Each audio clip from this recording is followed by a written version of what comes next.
കൃഷ്ണ ഗുരുവായൂരപ്പ ശരണം. പൊന്നുണ്ണിക്കണ്ണൻ്റെ ഉഷപ്പൂജ അലങ്കാരം രാവിലെ 4 മണിയോടുകൂടി മലർനിവേദ്യം കഴിഞ്ഞ് ശ്രീകോവിൽ നട തുറന്നു. പൊന്നുണ്ണിക്കണ്ണൻ അതാ ശ്രീലകത്ത് പുഞ്ചിരിച്ച് നിൽക്കുകയാണ്. പൊന്നുണ്ണിക്കണ്ണൻ്റെ തിരുമുഖം ചന്ദനം ചാർത്തിയിട്ടുണ്ട്.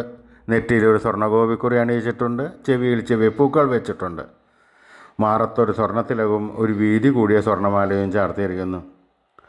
സ്വർണ്ണ കിങ്ങിണി കെട്ടി പട്ടുകോണകമെടുത്ത് ഒരു വെളുത്ത പട്ട് ഞൊറിഞ്ഞെടുത്തിട്ടുണ്ട്. കയ്യിൽ ഓടക്കുഴലുണ്ട്, താമരയുണ്ട്.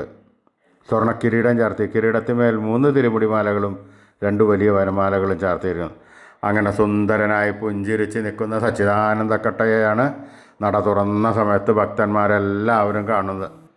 ആ സുന്ദര രൂപം നമുക്കും നമ്മുടെ മനസ്സിലേക്ക് ആവാഹിച്ച് ആ കണ്ണനെ അവിടെ പ്രതിഷ്ഠിച്ച് ആ കണ്ണനെ ഒന്ന് കൊഞ്ചിച്ചൊന്ന് ലാളിച്ച് ഒരു മുത്തം കൊടുത്ത് ആ കണ്ണൻ്റെ തൃക്കാൽക്കൽ വീണ് നമസ്കരിക്കാം, പ്രാർത്ഥിക്കാം. കണ്ണൻ്റെ അനുഗ്രഹം നമുക്കെല്ലാവർക്കും ഉണ്ടാവും കേട്ടോ.